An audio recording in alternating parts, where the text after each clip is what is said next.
എല്ലാവർക്കും നമസ്കാരം. ഒത്തിരി പേരുടെ റിക്വസ്റ്റ് വീഡിയോ ആയിട്ടാണ് ഞാനിന്ന് വന്നിരിക്കുന്നത്. മറ്റൊന്നുമല്ല കേട്ടോ, നമ്മളെല്ലാവരും കൃഷി ചെയ്യുന്നവരാണ്. അപ്പോൾ നമ്മൾ കൃഷി ചെയ്ത് കഴിഞ്ഞാൽ ചെടികൾ കറക്റ്റായിട്ട് വളരണില്ല, അല്ലാന്നുണ്ടെങ്കിൽ വാടിപ്പോണു, ഒടിഞ്ഞു പോണു, അതുപോലെ തന്നെ കറക്റ്റായിട്ട് പൂവ് പിടിക്കണില്ല, പൂവൊക്കെ കൊഴിഞ്ഞു പോണു, ശക്തിയായി വളരണില്ല, അങ്ങനെ ഒത്തിരി പ്രശ്നങ്ങളുണ്ട്. അപ്പോൾ ഈ എല്ലാ പ്രശ്നങ്ങൾക്കുള്ള പരിഹാര മാർഗ്ഗമായിട്ടാണ് ഞാനിന്ന് വന്നിരിക്കുന്നത്. അപ്പം നമ്മൾ ആദ്യം ശ്രദ്ധിക്കേണ്ടത് എന്താണ്? നമ്മുടെ മണ്ണ് നന്നാക്കുക, അതായത് നിലം ഒരുക്കൽ. അപ്പം നമുക്ക് കൃഷി ചെയ്യാനായിട്ട് എങ്ങനെയാണ് നിലം ഒരുക്കേണ്ടതെന്ന് നോക്കാം. അപ്പം അതിന് അത്യാവശ്യമായിട്ടുള്ള ഒന്നാണ് കുമ്മായം. കുമ്മായം നമുക്ക് മണ്ണിൻ്റെ അമ്ലത കുറയ്ക്കാനായിട്ട് സഹായിക്കും. അതായത് നമ്മൾ കുറേയൊക്കെ കൃഷി ചെയ്ത് കഴിഞ്ഞാൽ മണ്ണിൽ പുളിരസം വരും. അപ്പോൾ ഈ പുളിരസം വരുന്ന സമയത്ത് നമ്മളുടെ ചെടികളൊക്കെ നട്ടാൽ വേരുകൾക്ക് വളം വലിച്ചെടുക്കാനുള്ള ശക്തി കുറേ, അതായത് അതിൻ്റെ കാര്യക്ഷമത നഷ്ടപ്പെടും. അപ്പോൾ ചെടികൾ കരുത്തോടെ വളരില്ല, വളർന്നാൽ തന്നെ പൂകളൊന്നും കറക്റ്റായിട്ട് പിടിക്കില്ല, ഇങ്ങനെ പ്രശ്നം വരും. അപ്പോൾ നമ്മൾ മണ്ണ് കറക്റ്റ് ചെയ്യുന്ന സമയത്ത് അതിൽ സ്വല്പം കുമ്മായം ചേർക്കേണ്ടത് അത്യാവശ്യമാണ്. പിന്നെ നമുക്കതിലേക്ക് വേണ്ടത് എന്താണ്? വേപ്പിൻ പിണ്ണാക്ക്, എല്ലുപൊടി, പിന്നെ നമുക്ക് വേണമെന്നുണ്ടെങ്കിൽ ചാണകമോ ആട്ടിൻകാട്ടോ അല്ലെങ്കിൽ കോഴിക്കാഷ്ടോ അതെന്ത് വേണമെങ്കിൽ ചേർക്കാം. ഞാനിവിടെ വേപ്പിൻ പിണ്ണാക്കാണ് പിന്നെ ഇതിലേക്ക് ചേർക്കണത്. ഇനി നമുക്ക് വേണ്ടത് ചകിരിച്ചോറ്. ചകിരിച്ചോറ് നമുക്ക് പുറമെന്ന് വാങ്ങാൻ കിട്ടും. പക്ഷേ ചകിരിച്ചോറ് എങ്ങനെ വീട്ടിൽ തയ്യാറാക്കാം എന്നുള്ളൊരു വീഡിയോ അപ്ലോഡ് ചെയ്തിട്ടുണ്ട്. അതിൻ്റെ ലിങ്ക് ഞാൻ താഴെ ഇടാം. കാണാത്തവർ ദയവായി അതൊന്ന് കണ്ട് ട്രൈ ചെയ്യണം. അപ്പോൾ നമുക്ക് ഇത്രയും സംഭവങ്ങളാണ് ഇതിന് ആവശ്യം. ഇനി ഇതിൻ്റെയൊക്കെ അളവ് കാര്യങ്ങൾ അതുപോലെ മിക്സിങ് എങ്ങനെയാണെന്ന് നോക്കാം. ഞാനുണ്ടല്ലോ ഇപ്പോൾ 10 ഗ്രോ ബാഗിനുള്ള മണ്ണും കാര്യങ്ങളൊക്കെയാണ് ഞാനിവിടെ എടുത്തു വെച്ചിരിക്കുന്നത്. അതെങ്ങനെയാണെന്ന് നോക്കാം. അതായത് ഇപ്പോൾ മണ്ണിൻ്റെ അളവ് പറയുകയാണെന്നുണ്ടെങ്കിൽ ഉണ്ടല്ലോ, 1 ലിറ്റർ വെള്ളം കൊള്ളണ കപ്പ് ഉണ്ടല്ലോ, വലിയൊരു കപ്പ്, ആ ഒരു കപ്പിൻ്റെ അളവിൽ 80 കപ്പ് മണ്ണാണ് ഞാൻ ഇതിനായിട്ട് എടുത്തു വെച്ചിരിക്കുന്നത്. ഇതിലിപ്പോൾ സ്വല്പം കൂടിയാലും കുറഞ്ഞാലും വിഷയമില്ല. പിന്നെ ഇതിലേക്ക് എടുത്തിരിക്കുന്നത് 1 കിലോ വേപ്പിൻ പിണ്ണാക്കാണ്. പിന്നെ നമുക്ക് വേണ്ടത് നമ്മുടെ കുമ്മായം നമുക്ക് 1/2 കിലോ കുമ്മായമാണ് ഇതിലേക്ക് ആവശ്യം. അപ്പോൾ നമ്മൾ 80 കപ്പ് മണ്ണും 1 കിലോ വേപ്പിൻ പിണ്ണാക്കും 1/2 കിലോ കുമ്മായം കൂടെ ഇതിലേക്ക് ആഡ് ചെയ്ത് കഴിഞ്ഞു. ഇനി നമുക്കിതിലേക്ക് 1 കിലോ എല്ലുപൊടി ചേർക്കണം, നല്ലതാണ്. പക്ഷെ ഞാൻ എല്ലുപൊടി ചേർക്കണില്ല. ഇവിടെ ഇങ്ങനെ പട്ടികളുടെയും പൂച്ചകളുടെയും ഉപദ്രവം ഉള്ളതുകൊണ്ട് അതുങ്ങൾ ഇതൊക്കെ മാന്താനുള്ള സാധ്യതയുണ്ട്. അതുകൊണ്ട് എല്ലുപൊടി ഞാൻ ചേർക്കാറില്ല. അതിന് പകരം ഞാൻ ആട്ടും കാഷ്ടോ അല്ലെങ്കിൽ ചാണകപ്പൊടിയോ ചേർക്കാറ്. അപ്പോൾ നിങ്ങൾ എല്ലുപൊടിയാണ് ചേർക്കേണ്ടതെങ്കിൽ 1 കിലോ എല്ലുപൊടിയാണ് ഈ സമയത്ത് ഇതിലേക്ക് ചേർക്കേണ്ടത്. ഞാൻ അതിന് പകരം ഇതിലേക്ക് ആട്ടും കാഷ്ടം പൊടിച്ചതാണ് ആഡ് ചെയ്തിരിക്കുന്നത്. ഇനി നമ്മളിതെല്ലാം നന്നായിട്ട് ഒന്ന് മിക്സ് ചെയ്യണം. പിന്നെ പറയാൻ വിട്ടു, നമുക്ക് ചകിരിച്ചോറ് ഇതിലേക്ക് ആഡ് ചെയ്യേണ്ടതുണ്ട്. നമ്മൾ വാങ്ങിച്ച ചകിരിച്ചോറാണ് ആഡ് ചെയ്യണതെങ്കിൽ 15 കിലോ ചകിരിച്ചോറാണ് നമുക്ക് ആവശ്യം. ഞാനിപ്പോൾ വീട്ടിലുള്ള ചകിരിച്ചോറാണ് ഇതിലേക്ക് ആഡ് ചെയ്യണത്. അപ്പോൾ വീട്ടിലുള്ള ചകിരിച്ചോറ് നമ്മളിതിലേക്ക് ആഡ് ചെയ്തിട്ട് നന്നായി മിക്സ് ചെയ്യണ സമയത്തുണ്ടല്ലോ, ഫുള്ളും നമുക്ക് നന്നായിട്ട് കറക്റ്റ് ചെയ്ത് മിക്സ് ചെയ്യാനായിട്ട് സാധിക്കില്ല. കുറച്ച് വലുത് നമുക്ക് ബാക്കി കിട്ടും. അപ്പോൾ ഞാൻ എന്താ ചെയ്യാറെന്ന് വെച്ചാൽ, നന്നായിട്ട് മിക്സ് ചെയ്തിട്ട് ആ വലുതുള്ളത് ഇങ്ങോട്ട് മാറ്റി വയ്ക്കും. അതിന് നമ്മൾ ബാഗ് നിറയ്ക്കണ സമയത്ത് അതിൻ്റെ ഇടയിലായിട്ട് ഇതിടും. അപ്പോൾ നമുക്ക് യാതൊരു പ്രശ്നവുമില്ല അങ്ങനെ ചെയ്യണോണ്ട്. അപ്പോൾ അതല്ല എന്നുണ്ടെങ്കിൽ നിങ്ങൾക്ക് വാങ്ങിക്കണതാണെങ്കിൽ ഇതിൻ്റെ കൂടെ തന്നെ എല്ലാം കൂടെ മിക്സ് ചെയ്യാം. അതായത് 80 കപ്പ് മണ്ണും 1 കിലോ വേപ്പിൻ പിണ്ണാക്കും 1 കിലോ എല്ലുപൊടിയും 1/2 കിലോ കുമ്മായവും 15 കിലോ ചകിരിച്ചോറും കൂടെ നമ്മൾ നന്നായിട്ട് മിക്സ് ചെയ്ത് കറക്റ്റ് ആക്കണം. അപ്പോൾ കൈ കൊണ്ടൊക്കെ നമുക്ക് മിക്സ് ചെയ്യാനൊക്കെ ബുദ്ധിമുട്ട് വരും, ഇത്രയും അധികം അളവായതുകൊണ്ട്. അപ്പോൾ നമ്മൾ വല്ല തുമ്പിയോ മറ്റോ എടുത്തിട്ട് ജസ്റ്റ് ഒന്ന് മിക്സ് ചെയ്യണത് നന്നായിരിക്കും. ഇനി നിങ്ങൾക്ക് 1 ഗ്രോ ബാഗിനുള്ള അളവാണ് വേണ്ടതെങ്കിൽ മണ്ണ് 8 കപ്പും അതുപോലെ തന്നെ വേപ്പിൻ പിണ്ണാക്ക് 100 ഗ്രാമും കുമ്മായം 50 ഗ്രാമും എല്ലുപൊടി 100 ഗ്രാമും ചകിരിച്ചോറ് 1.5 കിലോ ആണ് എടുക്കേണ്ടത്. അപ്പോൾ നിങ്ങൾക്ക് ഇതൊക്കെ കറക്റ്റായിട്ട് മനസ്സിലായല്ലോ. അപ്പോൾ നമ്മളിതൊക്കെ ഇട്ട് നമ്മൾ നന്നായിട്ട് മിക്സ് ചെയ്ത് കറക്റ്റായി. ഇനി നമ്മൾ എന്താ ചെയ്യേണ്ടത്? ഇതൊന്ന് ജസ്റ്റ് നനച്ചു കൊടുക്കണം. അപ്പോൾ നമ്മളിതൊരു 7 ദിവസം മുന്നേ തയ്യാറാക്കി വെക്കണം. അതിന് ശേഷമാണ് നമ്മൾ ചെടികളൊക്കെ ഇതിലോട്ട് പറിച്ച് നടാനായിട്ട് പാടുള്ളൂ. അപ്പോൾ 7 ദിവസം കഴിഞ്ഞാൽ നമ്മൾ ഗ്രോ ബാഗ് എടുത്തിട്ട് ഈ മണ്ണ് അതിലോട്ട് നിറയ്ക്കും. പിന്നെ നമ്മൾ ചെടികളൊക്കെ പാവി കറക്റ്റാക്കി ഉണ്ടാവുമല്ലോ, അത് ഇതിലോട്ട് പറിച്ചു വയ്ക്കും. അപ്പോൾ നമ്മുടെ ചെടികളൊക്കെ നല്ല ശക്തിയായിട്ട് നല്ല കരുത്തോടെ വളരും എന്നുള്ള കാര്യത്തിൽ യാതൊരു സംശയവുമില്ല. അപ്പോൾ നമ്മൾ മറക്കാതെ 7 ദിവസം വെള്ളമൊക്കെ തെളിച്ച് മണ്ണൊക്കെ ഒരുക്കി കറക്റ്റാക്കണം. ഇനി നമുക്ക് പാവാനുള്ള വിത്തുണ്ടല്ലോ, അത് നമ്മൾ സൂഡോമോണസ് ലായനിയിലൊക്കെ മുക്കി കറക്റ്റാക്കി വെച്ചതിന് ശേഷം മാത്രമാണ് നമ്മൾ നടാനായിട്ട് പാടുള്ളൂ. അപ്പോൾ നമ്മൾ വിത്തൊന്നും നഷ്ടപ്പെടാതെ നല്ല കരുത്തുള്ള തൈകളൊക്കെ ആയിട്ട് കിട്ടും. അപ്പോൾ അതെങ്ങനെയാണെന്നുള്ളത് നമ്മൾ അടുത്ത വീഡിയോയിൽ വിശദമായിട്ട് പറയുന്നുണ്ട്. ഇപ്പോൾ നമ്മൾ മണ്ണൊക്കെ ഒരുക്കി അതൊക്കെ കറക്റ്റാക്കി. ഇനി അടുത്ത വീഡിയോ എന്ന് പറയുന്നത് നമ്മൾ ഈ സൂഡോമോണസ് ലായനി എങ്ങനെ ഉപയോഗിക്കാം, അതിലെങ്ങനെ വിത്തുകൾ ഇടാം, അതുപോലെ ചെടികൾക്ക് എങ്ങനെ സ്പ്രേ ചെയ്യാം എന്നുള്ളതാണ്. അപ്പോൾ ഇപ്പോൾ അത് രണ്ടും കൂടെ നമുക്ക് ചെയ്യാനായിട്ട് സാധിക്കില്ല. കാരണം നമ്മുടെ സബ്സ്ക്രൈബേഴ്സ് ഒത്തിരി വിത്തുകളും കാര്യങ്ങളൊക്കെ നമുക്ക് അയച്ചു തന്നിട്ടുണ്ട്.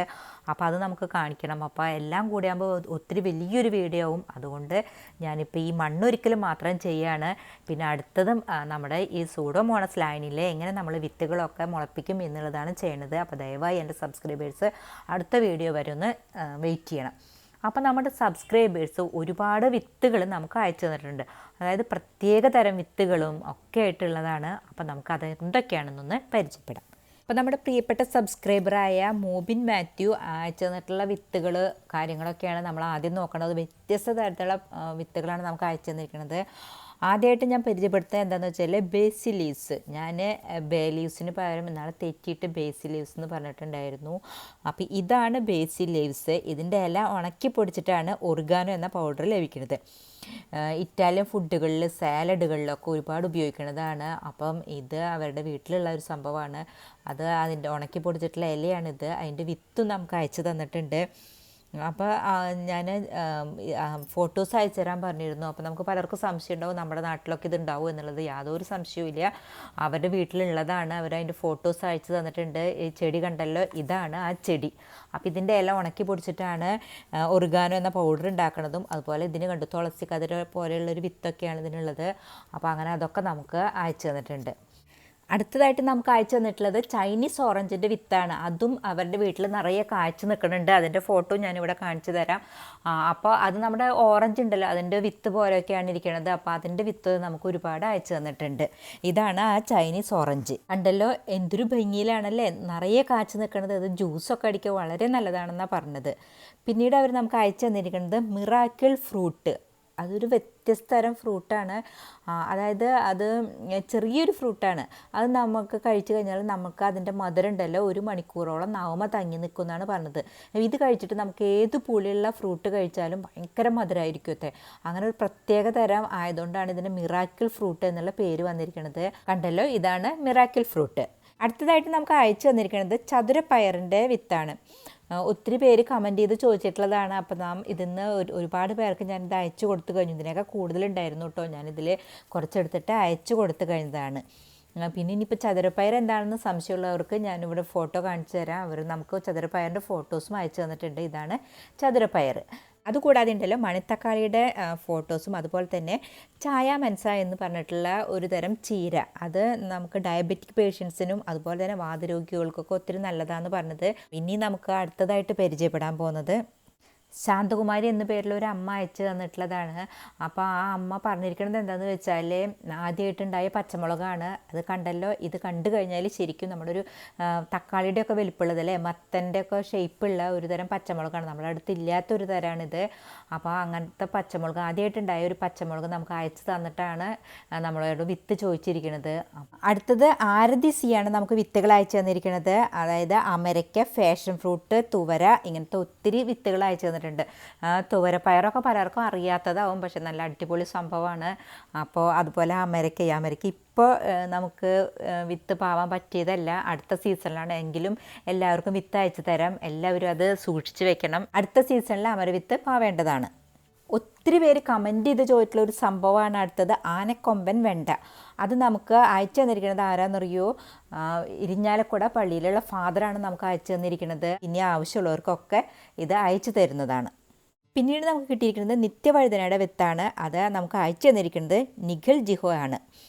അടുത്ത് നമുക്ക് കിട്ടിയിരിക്കുന്നത് ഒരു വ്യത്യസ്ത സംഭവമാണ് കേട്ടോ. അതായത് നമുക്ക് ശ്രീദേവി എസ് അയച്ചു തന്നിരിക്കുന്നതാണ് കാശുതുമ്പാൾസ് എന്ന് പറയും ചിലവർ, ഞങ്ങളിവിടെ കാശുതുമ്പ എന്ന് പറയാം. അതും വയലറ്റ് ചെമ്പരത്തിയുടെ വിത്തും. വാരിറ്റ് ചെമ്പരത്തിയുടെ വിത്ത് ഒരു അടിപൊളി സംഭവമാണെന്ന് തോന്നുന്നു. ഞാൻ ആദ്യമായിട്ടാണ് അത് കാണുന്നത്. അപ്പോൾ അത് ആഗ്രഹമുള്ളവർ ദയവ് ചെയ്ത് കമൻറ്റ് ചെയ്യുക. അപ്പോൾ നമ്മൾ തീർച്ചയായിട്ടും അയച്ചു തരുന്നതാണ്. നമ്മുടെ പ്രിയപ്പെട്ട സബ്സ്ക്രൈബേഴ്സ് ഇനിയും നമുക്ക് വിത്തുകൾ പലതരത്തിലുള്ളത് അയച്ചു തന്നിട്ടുണ്ട്. അത് ഞാൻ മറ്റൊരു വീഡിയോയിൽ ഉൾപ്പെടുത്താം. ഇപ്പം ഇതിൽ ഉൾപ്പെടുത്തി കഴിഞ്ഞാൽ വലിയൊരു വീഡിയോയും മാറും. അതുകൊണ്ട് മാത്രമാണ്. അപ്പോൾ എല്ലാവരും ക്ഷമിക്കണം. ഇന്ന് നമുക്ക് വിത്ത് അയച്ചു തരുന്ന എല്ലാ സബ്സ്ക്രൈബേഴ്സിനും നന്ദി. അത് എൻ്റെ പേരിലും അതുപോലെ തന്നെ നമ്മുടെ എല്ലാ സബ്സ്ക്രൈബേഴ്സിൻ്റെ പേരിലും PRS കിച്ചൻ്റെ പേരിലും പ്രത്യേകം നന്ദി ഞാൻ അറിയിച്ചു കൊള്ളുന്നു. നമ്മൾ ചെറുതായി തുടങ്ങിയ ഒരു കാര്യമായിരുന്നു ഇത്. അതായത് ഒരു വിത്ത് അല്ലെങ്കിൽ 2 വിത്ത് 3 വിത്തൊക്കെ ആയിട്ട് നമ്മൾ തുടങ്ങിയിട്ടുള്ളത്. ഇപ്പോൾ നമ്മൾ ഒരു പ്രാവശ്യം തന്നെ 10-12 വിത്തുകൾ അയച്ചു കൊടുക്കാൻ തുടങ്ങി. അതുപോലെ കുറച്ച് പേര് മാത്രമേ നമുക്ക് വിത്തുകൾ അയച്ചു തന്നിരുന്നുള്ളൂ. ഇപ്പോൾ ഒരുപാട് പേര് നമുക്ക് അവരുടെ കയ്യിലുള്ള ചെറിയൊരു വിത്താണെങ്കിൽ പോലും നമുക്കത് അയച്ചു തന്ന് ഒരുപാട് പ്രോത്സാഹിപ്പിക്കുന്നുണ്ട്. അപ്പോൾ തീർച്ചയായിട്ടും നമുക്ക് ഈ ഒരു വർഷം വിഷരഹിതമായ ഒരു പച്ചക്കറി തോട്ടം എല്ലാവരുടെ വീട്ടിലുണ്ടാക്കാനായിട്ട് സാധിക്കും. നമ്മൾ എല്ലാവർക്കും പച്ചക്കറി കൃഷി പ്രോത്സാഹിപ്പിക്കുക എന്നൊരു ഉദ്ദേശത്തോടു കൂടി മാത്രമാണ് നമ്മളിത് തുടങ്ങിയിരിക്കുന്നത്. അപ്പോൾ അത് വിജയിപ്പിക്കാൻ വേണ്ടിയിട്ട് എൻ്റെ കൂടെ നിൽക്കുന്ന എൻ്റെ പ്രിയപ്പെട്ട സബ്സ്ക്രൈബേഴ്സിന് പ്രത്യേകം നന്ദി പറയണു. സബ്സ്ക്രൈബ് ചെയ്യാത്തവർ ദയവായി സബ്സ്ക്രൈബ് ചെയ്യണം, ലൈക്ക് ചെയ്യണം, ഷെയർ ചെയ്യണം. കൂടാതെ ദയവായി ആ ബെൽ ഐക്കൺ കൂടെ ഒന്ന് ക്ലിക്ക് ചെയ്യണം. എങ്കിൽ മാത്രമാണ് ഞാനിടുന്ന പുതിയ വീഡിയോകളുടെ നോട്ടിഫിക്കേഷൻ നിങ്ങൾക്ക് കിട്ടുകയുള്ളൂ. നിങ്ങൾക്കിതുമായി ബന്ധപ്പെട്ട എല്ലാ അഭിപ്രായങ്ങൾക്കും നിർദ്ദേശങ്ങൾക്കും താഴെ കമൻറ്റ് ചെയ്യാവുന്നതാണ്. അല്ലെങ്കിൽ മെയിൽ ID യിലേക്ക് മെയിൽ ചെയ്താലും മതി. നന്ദി, നമസ്കാരം.